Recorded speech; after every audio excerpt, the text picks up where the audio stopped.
Assalamualaikum warahmatullahi wabarakatuh. Perkenalkan, nama saya Aulia Januardini. Saya Skep Fauzan. Nama saya Muhammad Iqbal. Saya Muhammad Nason Asmi Saya Dari kelompok kelompok 4, 4. pengantar ilmu komunikasi Universitas Mercubuana, Jakarta. Nah, pada kesempatan kali ini, kelompok kami ingin membahas tentang komunikasi verbal dan non-verbal.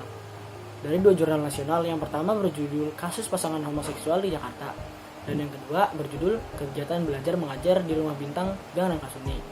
Sebelum kita membahas dua jurnal ini, apa sih komunikasi itu? Menurut Onong Ucaji Effendi, komunikasi adalah proses pernyataan antara manusia yang dinyatakan melalui pikiran atau perasaan seseorang kepada orang lain dengan menggunakan bahasa sebagai alat penyalurnya. apa hubungannya dengan verbal dan non-verbal. Jadi komunikasi dibagi menjadi dua, komunikasi verbal dan non-verbal. Komunikasi verbal adalah suatu proses komunikasi yang penyampaiannya melalui kata-kata, yaitu lisan ataupun tulisan. Contohnya yang pertama, berbicara dengan orang lain, membaca koran atau majalah, berkhutbah atau berpitato di depan banyak orang. Yang keempat, menulis surat pernyataan, permohonan, atau lamaran kerja. Sedangkan komunikasi nonverbal yaitu kebalikan dari komunikasi verbal. Komunikasi nonverbal berarti sebuah proses komunikasi yang mana pesannya disampaikan tidak menggunakan kata-kata, melainkan menggunakan bahasa tubuh seperti gerak isyarat, bahasa tubuh, ekspresi wajah, dan kontak mata. Pengguna objek seperti pakaian, potongan rambut, serta cara berbicara seperti intonasi, penekanan kualitas suara, gaya emosi, dan gaya bicara. Dari jurnal pertama yang berjudul Pasangan Homoseksual di Jakarta, dapat kita ketahui bahwa menurut Utomo, homoseksual ini mengacu pada rasa tertarik secara perasaan, seperti kasih sayang, hubungan emosional, dan secara erotis.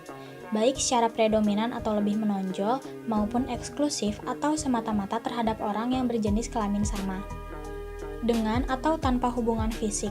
Karena hal itulah, homoseksual dipandang sebelah mata oleh sebagian masyarakat, khususnya masyarakat Indonesia.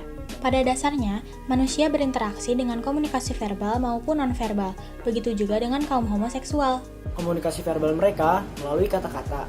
Mereka mengungkapkan perasaan, emosi, pemikiran, gagasan atau maksud mereka, menyampaikan fakta, data dan informasi, serta menjelaskannya, saling bertukar perasaan dan pemikiran, saling berdebat dan bertengkar.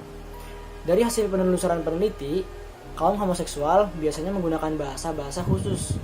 Bahasa yang digunakan hanya dimengerti oleh kalangan mereka. Jadi dia punya bahasa-bahasa tersendiri yang menunjukkan bahwa dia tuh kaum homoseksual itu. Bahasa tersebut diadaptasi dari bahasa gaul yang sudah tercipta sejak lama sebagai identitas dari kaum homoseksual dan sangat berbeda dari bahasa sehari-hari. Misalnya, Eike artinya aku atau saya, Sapose artinya siapa, Dimandose artinya di mana, dan Macica artinya macet.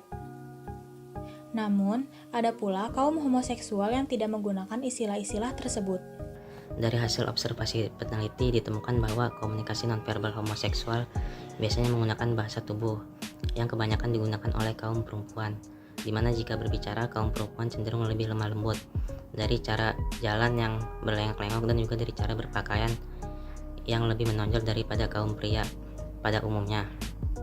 Hal inilah yang mereka gunakan untuk menunjukkan jati diri mereka kepada masyarakat luas dan untuk membedakan mereka agar mereka terlihat oleh sesamanya, yang digunakan untuk mencari pasangan sesama jenis. Sebuah hubungan pada umumnya akan diawali dengan adanya pertukaran informasi diri yang sifatnya dangkal.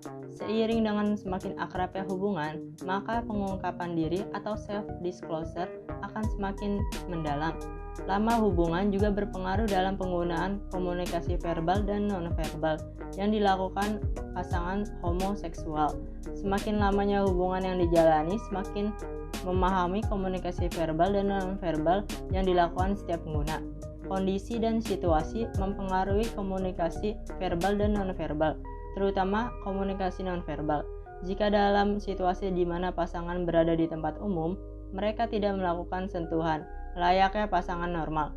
Berbeda pada saat mereka berada di tempat yang lebih private. Di jurnal kedua yang berjudul Kegiatan Belajar Mengajar di Rumah Bintang, dapat kita ketahui bahwa dalam wawancara Rizky Febianto selaku koordinator kelas di Rumah Bintang Bandung menjelaskan bahwa proses belajar mengajar diterapkan dengan menggunakan kata-kata dan tulisan, dan isyarat di luar kata-kata atau ucapan. Mengingat komunikasi merupakan proses penyampaian dan pemindahan pesan, maka faktor utama yang harus ada adalah bahasa dalam berkomunikasi. Rumah Bintang adalah komunitas nirlaba yang memberikan pendidikan secara gratis kepada anak-anak pinggir kali di kota Bandung, yang berdiri di tengah gang sempit di kawasan Wastu Kencana, Gang Nangkasuni, Bandung. Komunitas ini memperhatikan kehidupan perekonomian yang semakin sulit, pengangguran bertambah, anak-anak putus sekolah, bahkan terlantar di pinggir jalan. Kementerian Pendidikan dan Budaya Republik Indonesia menyatakan jumlah anak putus sekolah dan lulusan tidak melanjutkan sekolah masih sangat besar. Adapun proses belajar yang diterapkan adalah dengan mendampingkan dan mengerahkan bakat anak secara khusus, baik itu dengan proses belajar biasa seperti belajar yang dikategorikan per kelas, yaitu kelas pramembaca, kelas kriya, dan kelas perkusi. Ada 3 fungsi utama yang mendorong terjadinya keberhasilan komunikasi verbal, yaitu fungsi yang pertama adalah untuk mengenal dunia sekitar kita. Maka, cara yang digunakan para pengajar di Rumah Bintang untuk menarik minat anak didiknya agar tertarik belajar itu berbeda antara satu informan dengan informan yang lainnya. Fungsi kedua adalah transfer knowledge. Biasanya, para pengajar menggunakan dongeng, ngobrol-ngobrol secara biasa dengan sederhana, dan memberikan lebih banyak diskusi dengan anak didiknya, kemudian praktik secara langsung. Memberikan materi mulai dari tertulis hingga praktiknya langsung ke alatnya. Fungsi yang ketiga adalah ketika proses belajar mengajar berlangsung, bahasa yang digunakan ialah bahasa Indonesia dengan penggunaan kata yang tidak baku. Hal ini dilakukan karena para pengajar tidak ingin ada jarak antara ia dengan anak didiknya, sehingga diusahakan dapat berinteraksi dengan nyaman. Sedangkan untuk komunikasi nonverbalnya, ketika mengajar, mentor kelas pra membaca menjelaskan bahwa isyarat tangan juga digunakan. Ketika ia mengajar, kadang-kadang sambil bernyanyi dengan gerak-gerak. Kemudian ketika ia mengajar menghitung, ia menyebut angka 1 dengan memperagakan angka 1. Kesimpulan yang bisa kita ambil dari studi kasus ini yaitu tanpa bahasa verbal dan non-verbal, suatu komunikasi tidak akan berjalan dengan lancar atau tidak sesuai konteksnya, sehingga harus ada yang dapat dipertentukan dengan tujuan membentuk sebuah makna atau suatu kesepakatan dan sebuah pemahaman. Jadi itu saja yang bisa kita sampaikan. Kurang lebihnya mohon maaf. Assalamualaikum warahmatullahi wabarakatuh.